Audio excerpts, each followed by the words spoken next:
2 நாளாவே கொய்யா மரத்துல ஏதாவது பழம் இருக்கும்னு சொல்லிட்டு தேடி தேடி பார்த்துட்டே இருந்தேன். ஒரு கொய்யா பழம் கூட கிடைக்கல. இன்னைக்கு என்னடான்னா, ஃபோன் பேசிட்டே மாடிக்கு வந்தா ஒரே கொய்யா பழம் ஸ்மெல்லாவே இருந்தது. சரி எங்கேயாவது கொய்யா பழம் தான் இருக்குன்னு சொல்லிட்டு தேடி பார்த்தா, ஒரு கொய்யா பழம் நல்லா அழகா பழுத்துட்டு இருந்துச்சு. உடனே பழுத்து போயிருந்த பழத்தை பறிச்சாகணும்னு சொல்லிட்டு பறிச்சுட்ட மக்களே. கொய்யாப்பழம் ஒரு சத்துள்ள சுவையான பழம்னு சொல்வோம். கொய்யா வெப்பமண்டல பகுதிகளில் வளரும் ஒரு பழமா இருக்கு.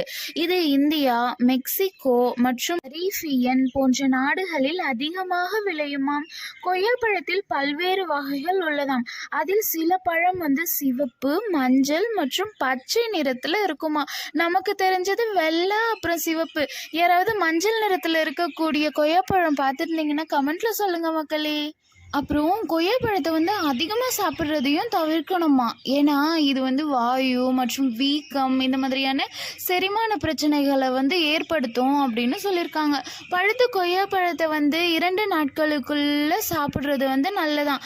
ஏன்னா இது விரைவில் கெட்டு போயிடும் இல்லையா, அதுக்கு தான்.